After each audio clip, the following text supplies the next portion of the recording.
Across both the mainline FNAF series and the sea of FNAF fan games released on Game Jolt, we always experience them from the perspective of a night guard, doing everything from slamming doors, shining lights, and even this,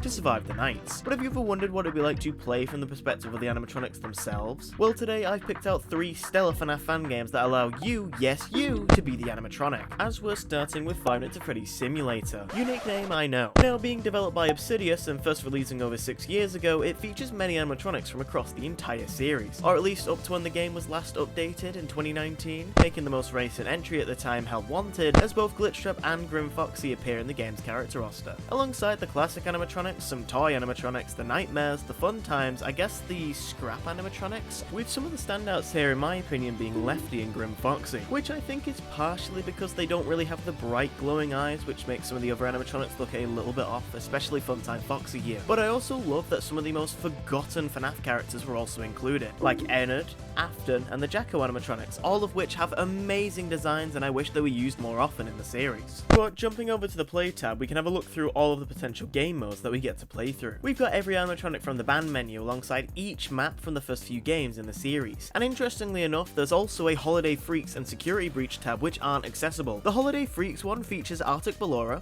Black Ice Frostbear, North Pole Bonnie, and a Red-Nosed Rudolph, whilst the Security Breach tab isn't even openable. But now it's time to talk actual gameplay, and I'll use Freddy's Night as an example of this. So we start up in the animatronic's actual position from the games, in this case the stage from Five Nights at Freddy's 1, and you can kind of free roam around wherever you want to, which I do quite like, but obviously you'll need to make your way to the office eventually and jump scare the night guard.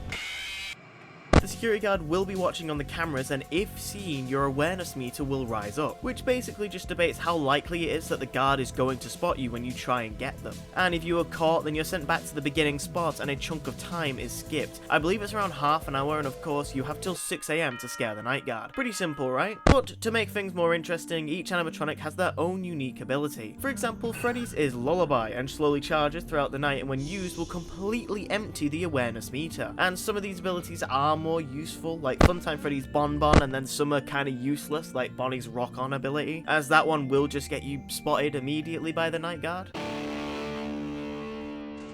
Overall though, for when the game released, Five Nights at Freddy's Simulator is incredibly fun, and at some points pretty challenging depending on how the night guard's feeling that day. However, the game isn't without its faults, as although it runs incredibly smoothly and looks great, there are a few glaring issues. The main one being its often really bad collision, as there were a few times with different animatronics where I ended up being stuck on a doorway and had to keep spinning around to get the right angle to pass through, with my only other complaint really being how the night guard is pretty inconsistent. Sometimes they are insanely easy to get, but on others it's almost impossible as they are simply far too locked in.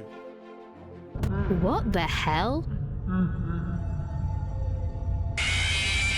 Five Nights at Freddy's Simulator Rebirth is another game currently in development by Obsidian, serving as a much higher quality recreation of the original game but now created in the Unreal Engine, with its most recent demo having been released just after Christmas as a donation goal for the FNAFmas charity event, featuring a lot of content creators that you probably know like Darko and Lotto Dots. But as of right now, FNAF Rebirth, as I'll be calling it, only features 5 animatronics, being Freddy, Bonnie, Chica, Foxy, and then Springtrap, who are unlocked just like they would have been in the original game, but the game has a lot of gameplay changes and general improvements. First of all, the newly stylized main menu looks fantastic, even with the addition of a brand new Balloon Boy store allowing you to buy various perk tokens, which all give different abilities during the night. But jumping into the nights themselves, we can see the massive overhaul that's been done to the game. Firstly, you'll notice that the other animatronics can actually move. Just like in the actual FNAF games, the other animatronics will now run off an AI system and can move between their real positions from the actual game. Which brings me into talking about the new movement timers, as between each camera location you'll find these barriers, which are tied into the brand new move time bar, which is kind of like how animatronics in the games have to wait a bit before they can move.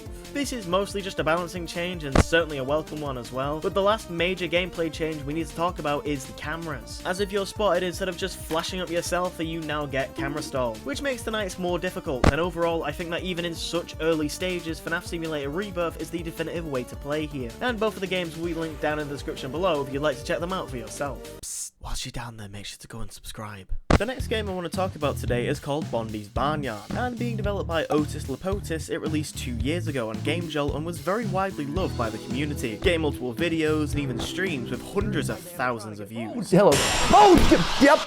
So does it really hold up to the tests of time? Let's dive in and find out. Starting with the game's general storyline, which a young kid has gone missing at Bondee's Barnyard. In game, you've played as this kid hiding out inside of the cow animatronic coup and must defend yourself from the other animatronic characters. Additionally, you're also hiding from the night guard who's watching the cameras and will give you an electric shock if he sees you. I'd like to highlight that the wiki does state that this kills the child in the process. Perfect for a FNAF game. We're killing children, baby! Now, upon starting the game, we get a cutscene, a simple shot showcasing the cow animatronic coup with dialogue explaining that they are made to keep kids safe inside if they ever get lost in the restaurant. Before cutting to a newspaper like any typical FNAF game, although this one just sets up the story we already talked about, so jumping straight into night one, before we can actually explore the office, we get a riddle sung to us, which is kind of like this game's phone guy, so take a listen. You are somewhere you're not meant to be. I guess you'll have to settle for the company of me. If the camera sees freeze off, say cheese. Don't let them put you on your knees. And these riddles serve to explain upcoming character mechanics to us, which definitely makes more sense than a phone guy, given we are just a child. Now, getting to the office, just like the original Five Nights at Freddy's, we have a closable door on either side of us, as well as this game's variant of a power system, as by leaving the doors shut, this meter will slowly go down, eventually killing us at 0%. However, unlike typical FNAF fan games, we can refill this meter by holding down on the animatronic's teeth and letting our character breathe. However, this doesn't work at all if both doors are closed. Now, due to us obviously being a kid in this situation, we don't have access to the cameras like any normal FNAF game, and are instead watched by a camera which will periodically turn on, and when this happens, we have to not click anything. Otherwise, the security guard will, you know.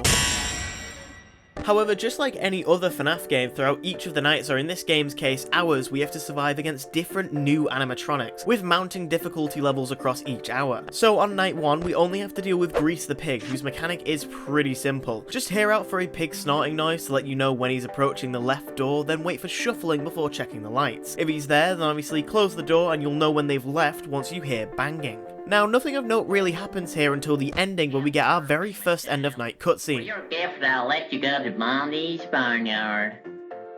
Hey, you look sharp as a sausage. I'm building a house. What material should I use for it?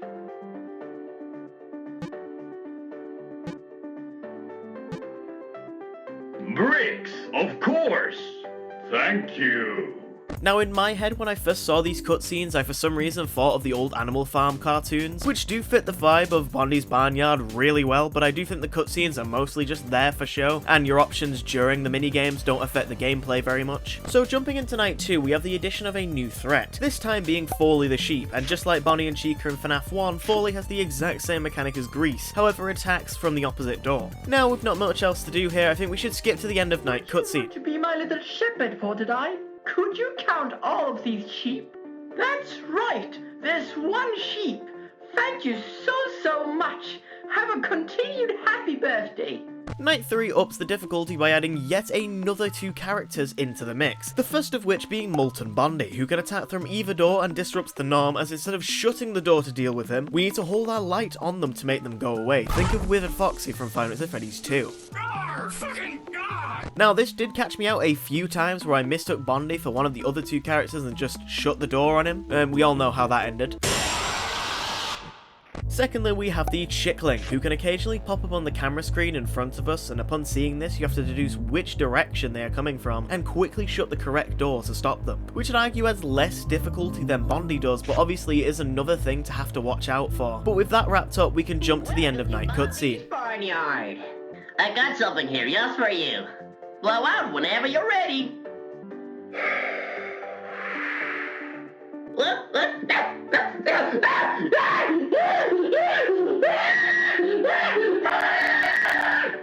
Well, I guess that's where Molten Bondee comes from. Moving into night 4, and we actually have no new enemies to talk about. However, everyone else is now much more aggressive, and you'll definitely encounter them much more often. But with nothing to talk about here, I think we can pass some time thinking about that cutscene. It really caught me off guard, as the others were all pretty tame minigames, then suddenly, they're burning Bondee! But maybe they'll keep up this darker aesthetic if we jump into the next one. The cow and, is something wrong? Don't worry, whatever it is, I'll protect you. I promise.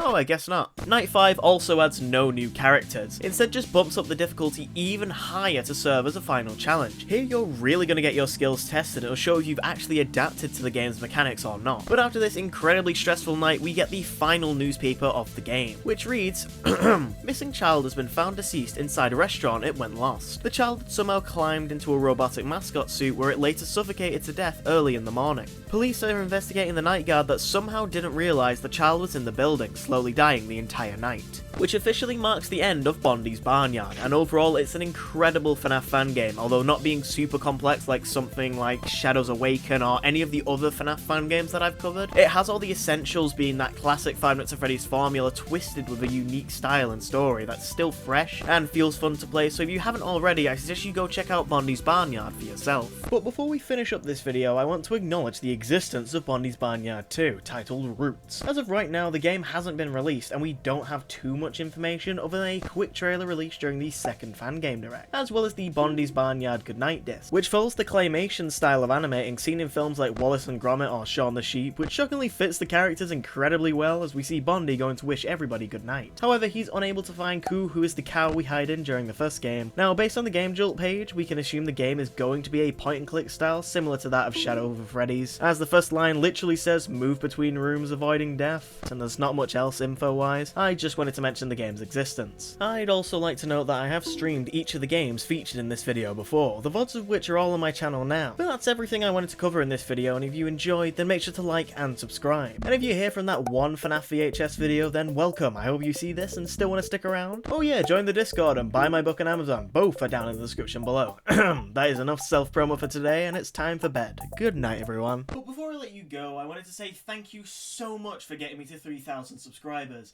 It's been a massive dream of mine for like ages now to reach anywhere close to that milestone. We finally hit it this year, and I'm hoping to go for 5,000 subscribers by the end of 2026, but because you got me to 3,000 before the end of 2025, I made a little promise.